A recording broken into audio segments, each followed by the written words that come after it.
नमस्कार साथियों, आप सभी का स्वागत है इस खास सीरीज में जिसका नाम है कामयाबी सीरीज।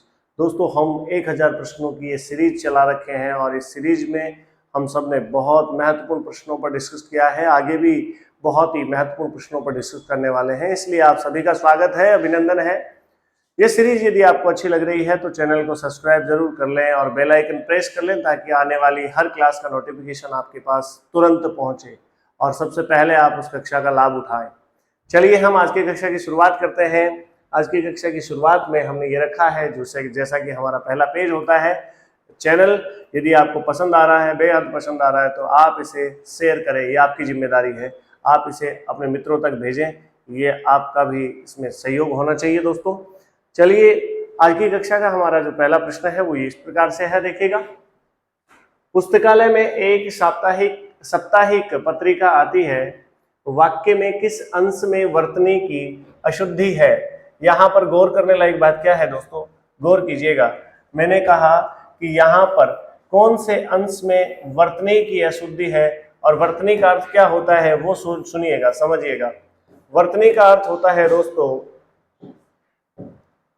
वर्तनी का अर्थ होता है फॉन्ट में, यानी वर्णों में कहाँ अशुद्धि आपको दिखाई दे रही है वो देखना है आपको। तो पत्रिका ऐसे ही लिखा जाता है क्या? बिल्कुल ऐसे ही लिखा जाता है पत्रिका। फिर आती है ऐसे ही लिखा जाता है। पूरा वाक्य पढ़िएगा। पुस्तकालय में एक साप्ताहिक पत्रिका आती है, लेकिन यहाँ पर देखिए, मुझे तो देखते ही पता चल रहा है दोस्तों, एक साप्ताहिक इस वाले भाग में, इस वाले अंश में बड़ी मिस्टेक की गई है। क्या मिस्टेक है? एक शब्द लिखा जाता है दोस्तों, सप्ताह। क्या लिखा जाता है? सप्ताह। और इस सप्ताह में एक प्रत्यय लगता है, इक। और जब इक प्रत्यय योगित होता है तो इक प्रत्यय के योगित हो जाने से दोस्तों इस से का सा बन जाता है। इसलिए शब्द क्या होना चाहिए था? साप्ताहिक। क्या होना चाहिए था दोस्तों? साप्ताहिक होना चाहिए था। और यहाँ पर क्या दिया हुआ है? साप्ताहिक। इसलिए इसका सही उत्तर, इस सवाल का सही उत्तर क्या बनेगा? Option D. आपको ध्यान रख लेना चाहिए। देखो, पत्रिका ठीक लिखा हुआ है, आती है ठीक लिखा हुआ है, पुस्तकालय में ठीक लिखा हुआ है, और एक भी ठीक लिखा हुआ है, लेकिन साप्ताहिक नहीं होता है, वो साप्ताहिक होता है। किसके प्रभाव से? इक के प्रभाव से वो सप्ताह का क्या बन जाता है? साप्ताह बन जाता है। जैसे दोस्तों और एग्जाम्पल देकर के मैं बताता हूं आपको, देखिएगा। जैसे समाज में दोस्तों एक प्रत्यय आपने जोड़ा तो स का क्या बन गया? सा। और सामाजिक शब्द बनता है। क्या बनता है? सामाजिक। देखो, समाज में एक प्रत्यय जोड़ा आपने तो कौन सा प्रत्यय जोड़ा है आपने? एक प्रत्यय जोड़ा है, तो समाज में एक प्रत्यय जुड़ने से स का क्या हो गया? सा हो गया और सामाजिक शब्द का निर्माण हुआ। तो इसलिए इसका सही उत्तर जो बनेगा वो बनेगा दोस्तों आपका डी ऑप्शन, करेक्ट है। चलिए तो आगे बढ़ते हैं और आगे बढ़ करके अगला सवाल आपके लिए ये रहा दोस्तों, कामना का विभक्ति रहित बहुवचन क्या होगा? ये बेहतरीन सवाल है। ये सवाल बनने की जो पराकाष्ठा होती है वहां तक का सवाल है। बहुत अच्छा सवाल है। इस सवाल को समझने में ही काफी दिक्कतें आती हैं सामान्य विद्यार्थी को। देखिएगा क्या सवाल दिया हुआ है दोस्तों। सवाल दिया हुआ है कि विभक्ति रहित बहुवचन पूछा है। विभक्ति नहीं लगनी चाहिए उसके साथ में। क्या नहीं लगनी चाहिए? विभक्ति। विभक्ति का मतलब कारक चिन्ह का प्रयोग नहीं होना चाहिए दोस्तों। देखिए मैं बताता हूं आपको, मैं समझाता हूं, गौर कीजिएगा दोस्तों। एक बार मैं यहाँ आपको लिए चल रहा हूं दोस्तों, आपको लिए चल रहा हूं। देखिएगा एक बार कि कामना का विभक्ति रहित बहुवचन क्या होगा? कामना का, कामनाएं की जाती हैं, कामनाओं से, तो यहां पर विभक्ति लग सकती है। कामनिया तो होता ही नहीं है, कामने भी कोई होता ही नहीं है, ये कामनो होता ही नहीं है दोस्तों, और कामनाओं हो सकता था, लेकिन फिर भी यहां पर तो आपको सीधा सीधा इसका आंसर मिल गया है। देखो, एक तो आ जाता आपके सामने कामनाओं, तो यहां पर विभक्ति लगेगा तभी कामनाओं शब्द बन सकता है कि कामनाओं से या कामनाएं शुभ कामनाओं के सहित। तो शुभ कामनाओं से रहित और सहित से कारक चिन्ह यानी विभक्ति का प्रयोग हो रहा है, ये भी नहीं बनेगा दोस्तों। शुभ कामनाएं इसका सही बहुवचन है। एक कामना हो या बहुत कामनाएं की जाती हैं तो आप कामनाएं शब्द लिखते हैं, यानी बहुवचन इसका कामना का क्या बनता है? कामनाएं, जो विभक्ति रहित होता है, जिसमें विभक्ति की कोई आवश्यकता नहीं होती है। चलिए दोस्तों आगे बढ़ते हैं।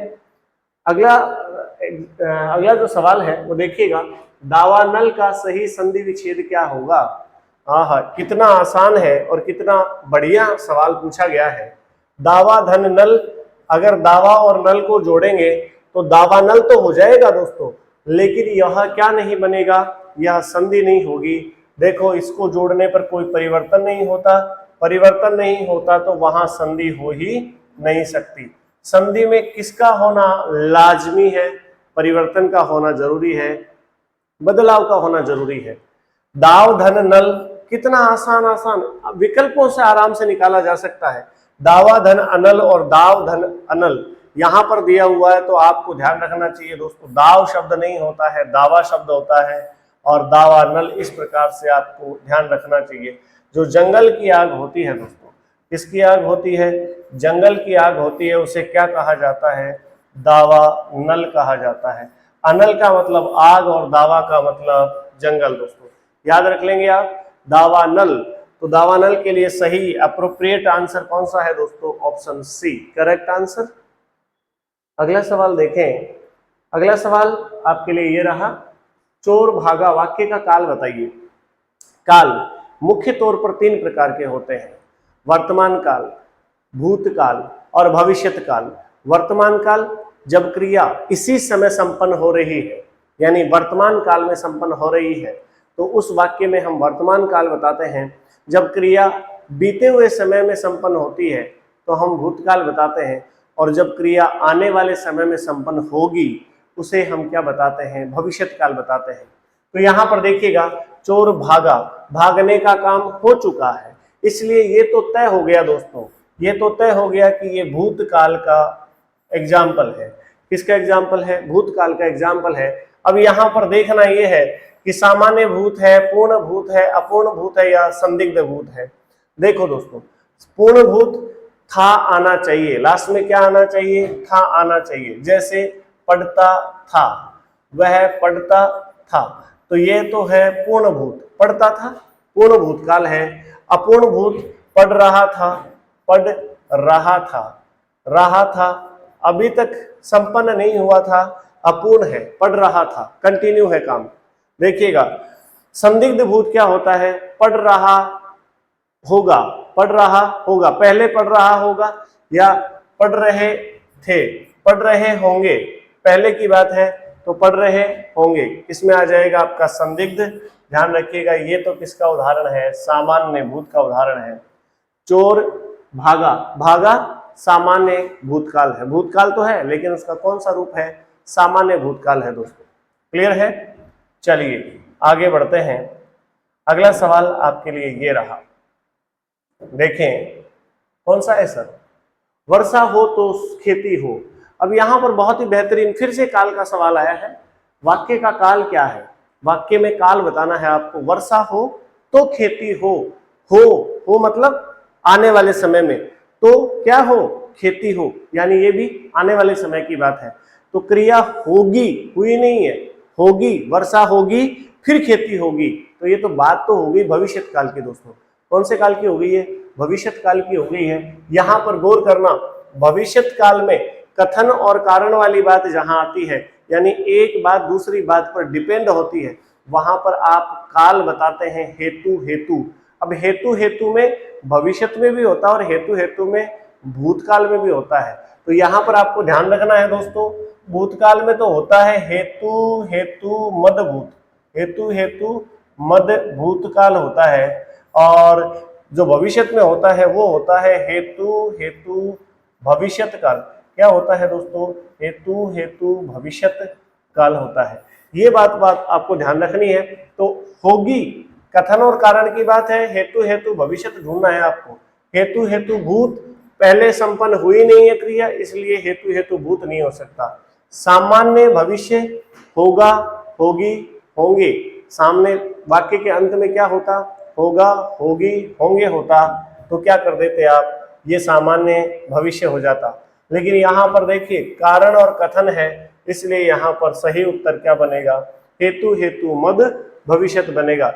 और संभावनाओं की बात है ही नहीं, संभाव्य नहीं है। ये तो कौन सा है दोस्तों, हेतु हेतु मदभूत है। क्लियर है? चलिए नेक्स्ट अगला सवाल ये देखें, परिणय और परिणय शब्द का युग्म का शब्द युग्म का सही अर्थ है, क्या अर्थ है? देखिएगा, परिणय और परिणय शब्द युग्म का, शब्द युग्म से सवाल 100% आपको पूछे जाने की गुंजाइश है। शब्द युग्म का मतलब होता है सुनने में, उच्चारण में एक जैसे लगने वाले शब्दों के अर्थ भिन्न भिन्न होते हैं। सुनने में एक जैसे लगते हैं लेकिन उनका अर्थ भिन्न भिन्न होता है, अलग अलग अर्थ होता है। और ऐसे ही हमारे सामने दो शब्द आए हैं दोस्तों, कौन कौन से? एक तो परिणय आया है और एक कौन सा आया है? परिणय आया है। और परिणय का अर्थ तो आप जानते ही हैं, जो विवाह के कार्ड होते हैं, जो शादी के कार्ड होते हैं, उस पर लिखा होता है परिणय बंधन में बंधने जा रहे हैं, विवाह के बंधन में बंधने जा रहे हैं। दूल्हा और दुल्हन किस में बंधने जा रहे हैं? परिणय सूत्र में बंधने जा रहे हैं। तो यहाँ पर ध्यान दें, परिणय का अर्थ तो क्या होगा दोस्तों? विवाह। तो विवाह कौन कौन से विकल्प में है? दो में, दो विकल्पों में है। एक तो 4 यानी डी और एक यानी ए में है। अब इसका सही विकल्प कौन सा बताएं सर? तो देखो, प्रणय का अर्थ क्या होता है? प्रणय प्रेम को कहते हैं या कहा जाता है। आपको ध्यान रखना है, कलह को प्रणय नहीं कहते, ये तो कलह का तो विलोम शब्द है दोस्तों। क्या है? विलोम शब्द बन सकता है। ये प्रेम का अर्थ होता है, प्रणय का अर्थ होता है प्रेम और परिणय का अर्थ होता है विवाह। इसलिए इस सवाल का जो सही जवाब है वो क्या है दोस्तों? प्रेम और विवाह, यानी ऑप्शन ए, विकल्प ए इसका सही जवाब बनेगा। चलिए आगे बढ़ते हैं, और ये आने वाला सवाल हमारा स्वागत कर रहा है। निम्नलिखित में से कौन सा शब्द तद्भव है? तद्भव पूछा है। तद्भव कौन से शब्दों को कहते हैं? वे शब्द जो संस्कृत से उठ करके हिंदी में आए और हिंदी में आते आते जो अपना रूप बदल चुके हैं, भ्रंशित हो गए हैं, अपभ्रंश होकर के उनका हिंदी में रूप बदला हुआ रूप हम काम में लेते हैं, उन शब्दों को हम कहते हैं तद्भव। और संस्कृत में जैसे प्रयोगित होते थे वैसे के वैसे उठ करके हिंदी में प्रयोगित होते हैं, ऐसे शब्दों को हम तत्सम कहते हैं। यानी वे शब्द जो संस्कृत से सीधे हिंदी में ज्यों के त्यों प्रयुक्त होते हैं उनको तो तत्सम कहा जाता है, और उनका अपभ्रंश रूप प्रयोगित होता है उसे हम तद्भव कहते हैं। तो यहाँ हमें पूछा क्या गया है? तद्भव पूछा गया है दोस्तों। ये बेहतरीन सवाल है हमारे लिए। क्या पूछा गया है? तद्भव पूछा गया है। अब यहाँ पर गौर करने लायक क्या बात है सर? गौर करने लायक बात है कि तद्भव कौन कौन सा है। देखो, बादल, बादल का तत्सम क्या होता है सर? वारिद होता है दोस्तों। वारिद का मतलब पानी देने वाला, पानी देने वाला, तो बादल और वारिद, ये बादल, वारिद तो है तत्सम और बादल है तद्भव। हमें पूछा भी क्या गया है? तद्भव। लेकिन बाहु, बाहु तत्सम है और इसका तद्भव क्या बनता है? बाहु का बनता है बाजू। क्या बनता है दोस्तों? बाजू। और आगे देखें, बिंदु, बिंदु क्या है?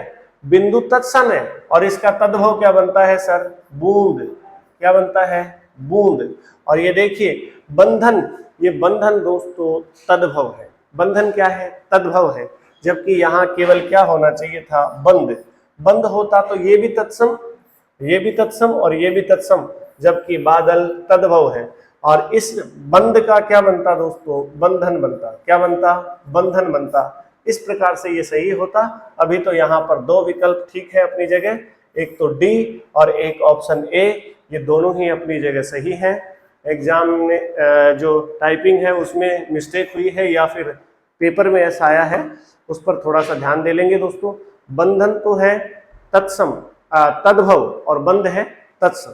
फिर से सुन लीजिएगा, बंध तो है तत्सम और बंधन है तद्भव। तो ध्यान रखेंगे दोस्तों, यहाँ बंद होना चाहिए था। क्या होना चाहिए था? बंद होना चाहिए था। और तब जाकर के इसका सही उत्तर क्या बनता? Option A. करेक्ट दोस्तों? हाँ सर। चलिए आगे बढ़ते हैं। अगला सवाल ये रहा आपके लिए, बेहतरीन सवाल है। देखो दोस्तों, आपने जो कमेंट किए हैं क्लास पर, आपने जो अप्रिशिएट किया है क्लास को, वो बेहतरीन है, लाजवाब है। और वास्तव में उन आपके कमेंटों को देख करके, आपके जो हमें जो शब्द आप हमारे लिए लिखते हैं, वो देख करके हमारा उत्साह और दुगुना हो जाता है। मैं आपका तहे दिल से शुक्रगुजार हूँ कि आपने हमारी कक्षा को पसंद किया है और मैं आपके कुछ काम आ सक रहा हूँ। ये बहुत सौभाग्य की बात है। मित्रों, आप इसी तरह से हमें प्रेम देते रहे। हमारी कक्षा में आपको बहुत बेहतर मिलने वाली चीज़ें, बहुत बेहतर चीज़ें मिलने वाली हैं, इसमें कोई दो राय नहीं है, कोई शक नहीं है। हम आपके लिए कोर्स भी लेकर आ रहे हैं, हम आपके लिए चैप्टर भी करवाएंगे।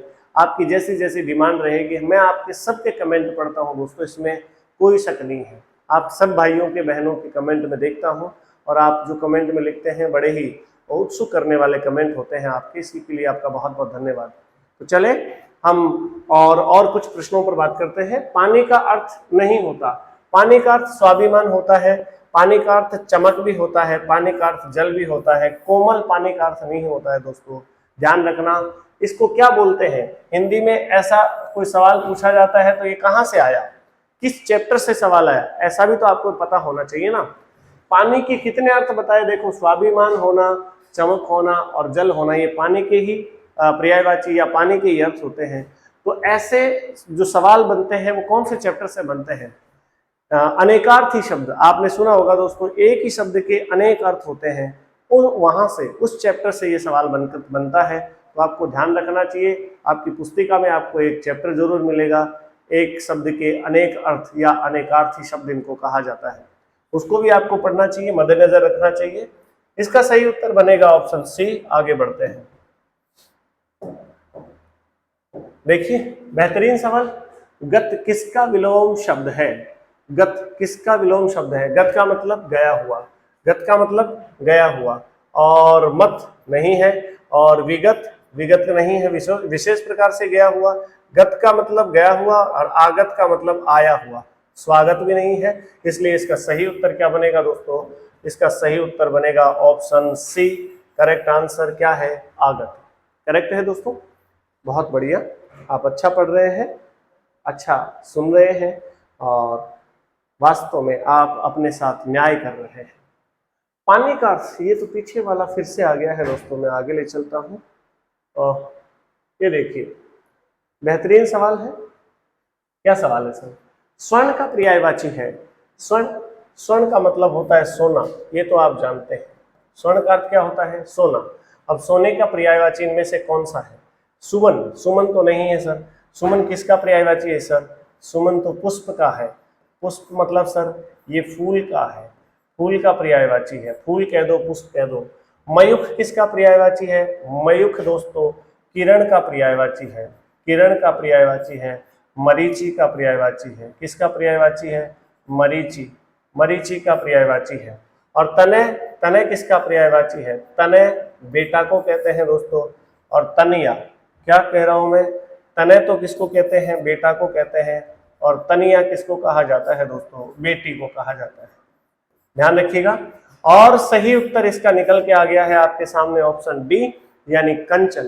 कंचन किसका पर्यायवाची है? सोने का पर्यायवाची है। क्लियर है? चलिए आगे बढ़ते हैं। और ये देखिए बेहतरीन सवाल आपके लिए, निम्नलिखित में से कौन सा शब्द तत्सम है? तत्सम, फिर तत्सम और तद्भव, ये 2, 3, 4, 5 चैप्टर जो हैं आपके, वो बहुत काम के चैप्टर हैं आपकी परीक्षा की दृष्टि से। इसलिए साथियों जितना ज्यादा हो सके तत्सम, तद्भव हुआ, पर्यायवाची हुआ, विलोम शब्द हुआ, ऐसे चैप्टर को तो आप बहुत बेहतर तरीके से तैयार करके जाएं, परीक्षा में आपकी बहुत ज्यादा हेल्प होगी, मदद होगी। रात, रात तो तद्भव है, इसका तो होता है दोस्तों रात्रि। क्या होता है? रात्रि। रैन, रैन भी तद्भव है और इसका जो तत्सम होता है वो होता है रजनी। क्या होता है दोस्तों? रजनी। और राख ये तत्सम है, ये तद्भव है। ये क्या है? तद्भव है। और राशि, इसका तद्भव क्या? ये तत्सम है, ये तत्सम है। ये भी तद्भव, ये भी तद्भव, ये भी तद्भव, तीनों तद्भव है। कौन कौन से? ये तीनों तद्भव है दोस्तों। और ये है आपका तत्सम, इसका तद्भव बनता है रास। क्या बनता है दोस्तों? रास। ध्यान रखना, तत्सम, राशि तत्सम है और रास इसका तद्भव रूप है। क्लियर है दोस्तों? आगे बढ़ते हैं। अगला सवाल आपके लिए यह रहा, बहुत ही बेहतरीन सवाल है। क्या सवाल है सर? विलोम की दृष्टि से कौन सा युग्म सुमेलित नहीं है? विलोम शब्द पहचानना है और सही नहीं है वो छांटना है आपको। जिसमें बल होता है वो बलवान और जिसमें बल नहीं होता वो बलहीन होता है, इसमें कोई दिक्कत नहीं है। पक्ष यानी जो किसी की एक तरफ की बात करता है वो पक्ष की बात करता है, और विपक्ष जो इसकी विपरीत बात करता है वो विपक्ष वाली बात होती है। मुक्ति का मतलब होता है आजाद और मोक्ष का मतलब भी होता है आजाद। तो ये तो दोनों पर्यायवाची है दोस्तों। क्या है? पर्यायवाची है। पूछा क्या है? विलोम शब्द। विलोम शब्द नहीं है, इसलिए इसका सही उत्तर क्या बनना चाहिए? इसका सही उत्तर बनना चाहिए ऑप्शन सी। और नीचे देखिएगा, थोड़ा सा नीचे आइएगा, प्रत्यक्ष। प्रत्यक्ष मतलब आंखों के सामने, और परोक्ष मतलब आंखों से दूर। अब इसको अप्रत्यक्ष भी कह सकते थे आप, अप्रत्यक्ष भी कह सकते थे, वो भी एक ही बात थी। अप्रत्यक्ष कह दो या परोक्ष कह दो, एक ही बात है। और देखो दोस्तों, इसको आप अपरोक्ष कह सकते थे। कई बच्चों को यहाँ पर बड़ी दिक्कतों का सामना करना पड़ता है। अपरोक्ष शब्द आ जाए तो वो घबरा जाते हैं। अपरोक्ष मतलब प्रत्यक्ष, परोक्ष मतलब अप्रत्यक्ष। ये दोनों देखो, ए लगा हुआ है, यहाँ नहीं लगा हुआ है, यहाँ ए लगा हुआ है, यहाँ नहीं लगा हुआ है। तो आपको ध्यान रखना चाहिए दोस्तों, प्रत्यक्ष का विलोम शब्द परोक्ष होता है या फिर क्या होता है? अप्रत्यक्ष होता है। और ध्यान रखना, परोक्ष का विलोम शब्द अपरोक्ष होता है या फिर प्रत्यक्ष होता है। ये दोनों बातें आपको बेहतरीन तरीके से ध्यान रखनी चाहिए, यहां से सवाल बन जाए तो आपका गलत नहीं हो दोस्तों। आगे बढ़ते हैं, अगला सवाल। देखिए क्या कहता है सवाल। सवाल कह रहा है मित्रों कि उज्जवल चांदनी में सैर का आनंद आता है, वाक्य के किस अंश में वर्तनी की अशुद्धि है? मैं देखते ही पहचान गया था कि इसमें वर्तनी संबंधी अशुद्धि पूछेगा। और यहाँ पर देख लो दोस्तों, यहाँ पर कौन सी अशुद्धि है? देखो, आनंद आता है, ठीक ऐसे ही लिखा जाता है। पहला सवाल भी ऐसा ही था, चांदनी ऐसे ही लिखी जाती है, सैर भी ऐसे लिखा जाता है, तो उज्जवल ऐसे लिखा जाता है क्या सर? ना, उज्जवल लिखा जाता है। इसमें एक संधि काम करती है, बहुत ही जबरदस्त संधि है, उत धन ज्वल। उत धन ज्वल कौन सी संधि है सर? व्यंजन संधि है मित्रों। कौन सी संधि है? व्यंजन संधि है। और इसका नियम है कि सामने तय के बाद यदि कोई घोष आता है या जय आता है तो इस तय का भी जय ही बन जाता है, उसी के समान वर्ण बन जाता है। तो ऊ का ऊ, इस तय का आधा जय, क्योंकि आधा ही है, आधा जय। और सामने भी कैसा जय है? आधा है।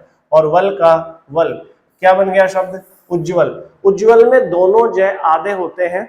और ये सवाल तो ऐसा हो गया है दोस्तों, उज्ज्वल वाला, ये आपको वर्तनी में पूछा जा सकता है, ये शब्द शुद्धि में पूछा जा सकता है, इसका संधि विच्छेद या संधि पूछा जा सकता है, और इसमें संधि का प्रकार पूछा जा सकता है। इसलिए हर परीक्षा जिसमें हिंदी लगी हुई है दोस्तों, ये सवाल ऐसे लगता है हिंदी की हर परीक्षा ने इसे गोद ले रखा है। मतलब ये सवाल तो डेफिनेटली आपको देखने को मिल ही जाएगा। और इतना पुराना और इतना बूढ़ा सवाल हो गया बेचारा कि घिस घिस करके अब इस सवाल पर तो ज्यादा जोर नहीं देना चाहिए आपको, क्योंकि ये सवाल बहुत बेहतरीन तरीके से आपको पहले भी आता होगा और आज मैंने क्लियर करवा दिया है। इसमें उत धन ज्वल संधि है, और कौन सी संधि है? व्यंजन संधि, जिसके कारण ये उज्ज्वल शब्द बनता है, जिसमें दोनों जय क्या होते हैं? आधे होते हैं दोस्तों। दोनों जय कैसे होते हैं? अर्धाक्षर होते हैं। चलिए आगे बढ़ते हैं। आज की कक्षा का ये अंतिम सवाल है, देखिएगा बहुत बेहतरीन सवाल है। भाग्य और निश्चित अर्थ के लिए सही शब्द युग्म बताइए। सही शब्द युग्म बता देंगे सर? क्या पूछ रहा है? भाग्य किसे कहते हैं और निश्चित का अर्थ देने वाला शब्द यहाँ पर कौन सा है? तो देखो, नियत का मतलब फिक्स होता है, ये चीज आपके लिए नियत की गई है, मतलब निश्चित की गई है। और भाग्य का मतलब नियति होता है दोस्तों, तो ये नहीं होता है नियत। ओ हो, दो ऑप्शन है आपके सामने, एक जैसे हैं दोनों ऑप्शन, और ये दोनों ऑप्शन सही है, दोनों ही विकल्प सही है। नियति, और ये नी बड़ा नहीं आएगा और ये नी बड़ा नहीं आएगा। इसलिए दोस्तों ये दोनों विकल्प आपके सही हैं, आपको एक बोनस अंक दिया जाता है। आपने इसको ठीक भी किया होगा अंदाजन, ए या बी में से कोई सा भी आपका विकल्प एक ठीक हो सकता है, सही हो सकता है। तो दोस्तों आज की कक्षा में हमने ये कुछ सवाल रखे हैं। मुझे लगता है इन सवालों को पढ़ करके आप बेहतर फील कर रहे होंगे दोस्तों। और आज की कक्षा में हम इतना ही रखेंगे। आने वाली कक्षा में आपसे फिर बातचीत होगी, मुलाकात होगी। हमारी कक्षा में एक फंडा रहता है, चलती कक्षा में नो बकवास सीधी बात, मैं चाहता हूँ नो बकवास सीधी बात। चलती कक्षा में हम कोई भी बातचीत नहीं करें, सीधा सवालों पर बात करें, क्योंकि आपके पास समय बहुत कम है और समय का ध्यान रखना हमारी जिम्मेदारी भी है दोस्तों। समय का सदुपयोग करना हमारे लिए लाभदायक होता है। इसलिए आज के लिए इतना ही, अगली क्लास में फिर मिलेंगे, तब तक के लिए नमस्कार, जय हिंद।